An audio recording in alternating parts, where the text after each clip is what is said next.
Hari Pendidikan Nasional tanggal 2 Mei selalu membawa kita pada satu refleksi sejauh mana ilmu yang kita pelajari benar-benar hidup di masyarakat.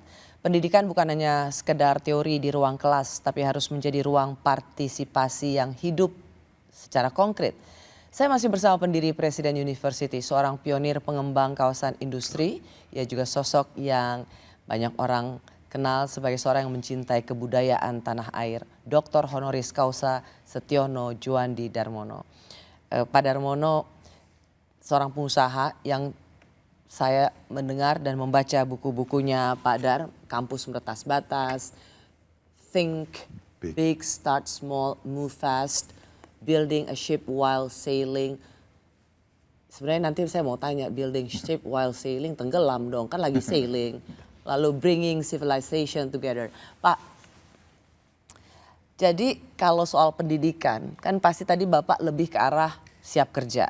Tapi apa sebenarnya menurut Bapak kesalahan utama dari pendidikan di tanah air? Karena kalau kita lihat peta pendidikan Indonesia dan negara-negara lain, kita kan memang tidak berada dalam satu bagan yang cukup menjanjikan. Menurut Bapak apa yang masih salah dan masih tetap kita kerjakan? Mungkin saya ambil contoh ya di Singapura. Singapura itu waktu saya mengadakan survei 40 tahun yang lalu. Itu mereka hanya ada 2 universitas, NUS dan NTU.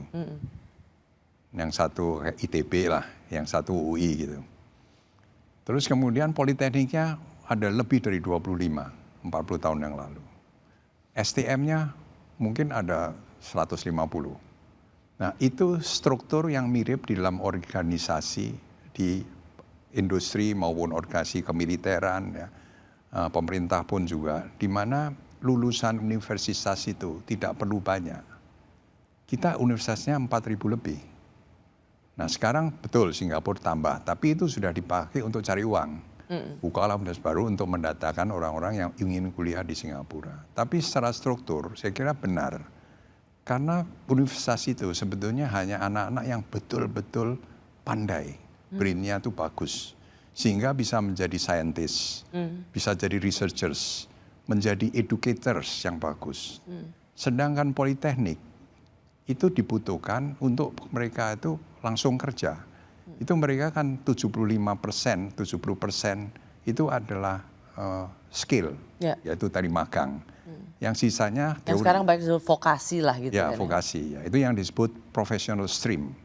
Sedangkan universitas itu academic stream. Itu harus lebih banyak.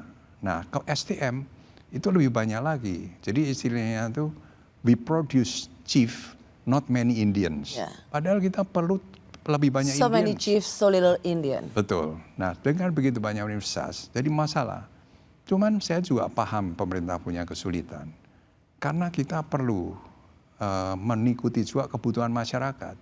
Masyarakat tuh ingin anaknya punya gelar. Ya, kalau nggak punya gelar, waktu menikah tuh malu. Anak saya lulusan politeknik, nggak pernah dengar saya diperiksa pernikahan. Anak saya S1, S2 lulus dari sini, wah bangga orang tua.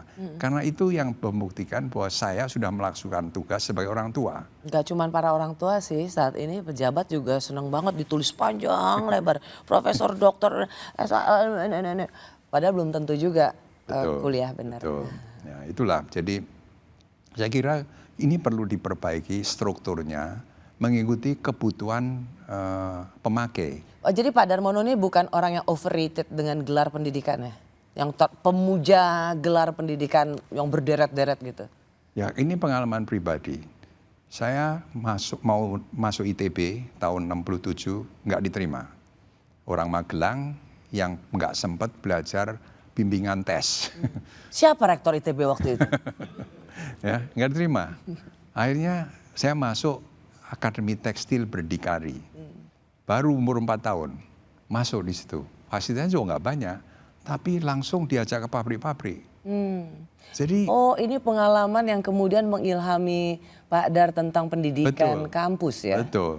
Terus saya ke Bandung, waktu itu bahasa Inggrisnya jelek sekali lulusan Siapa? Magelang ini saya. Oh Bapak. Nah, Nah Bapak bahasa Inggrisnya jelek terus nyari mahasiswa mau bahasa Inggrisnya bagus. Nah, karena itu saya paham susah di Bandung ini. Ya, karena bahasa Inggrisnya jelek. Saya ambil kursus. Wah, di Bandung kan banyak guru-guru yang bagus. Saya diajarin bahasa Inggris dengan cara lain. Seperti bayi menghafal kalimat, bukan grammar. Sebentar saya bahasa Inggrisnya udah bagus. Jadi maksudnya yang penting kita paham bahasa asing ya, Pak. Nggak perlu juga harus secara gramatik sempurna. Terus bahasa Inggris, Belanda, Jerman, Jepang saya belajar semua. Begitu 3 tahun selesai, saya ngelamar kerjaan di perusahaan Inggris ICI, Imperial Chemical Industries. Ditanya gajinya berapa? Maunya. Saya nggak tahu, saya bilang. Sebut, gitu, berapa? Saya pikirin ngawur aja lah, 5 kali dari ITB lah saya sebut.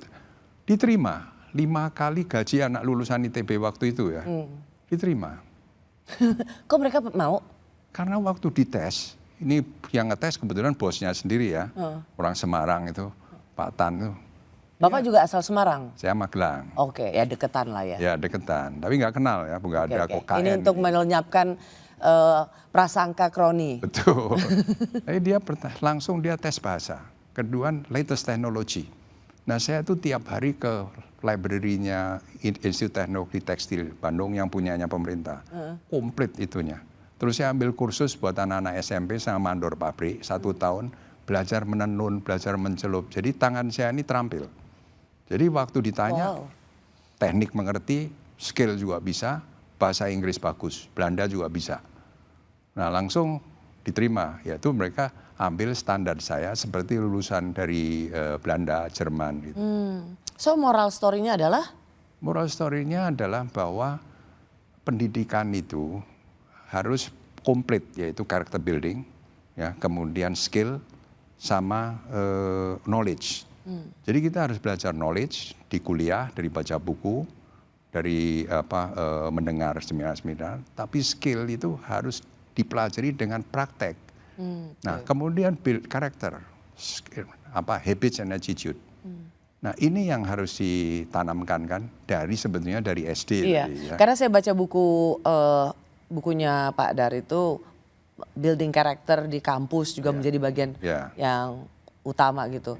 Saya sempat ngobrol sama Pak Dar, kayaknya kalau membangun karakter di kampus sudah telat deh. Maksudnya ya kalau dari SMP, tapi kan dari SMP, SMA itu rasanya baru benar-benar mumpuni. Ya, gitu. tapi nggak pernah terlambat. Tidak pernah terlambat. Ya, kasih aja military training. Hah? Military training, kasih mereka, pasti disiplinnya naik. Ya, jadi itu masa apa-apa harus seminggu, 2 minggu. Militer toh Pak? Ya ini pengalaman pribadi. Ya, dari nggak semuanya harus militer. Disiplin nggak harus selalu dari militer. Ya memang mengajarkan kedisiplinan, tapi kedisiplinan itu kan tidak melulu juga harus bergaya militer, Pak. Betul, tapi yang paling siap dalam pendidikan itu adalah military training. Makanya Singapura 2 tahun lulus SMA harus military training. Korea juga.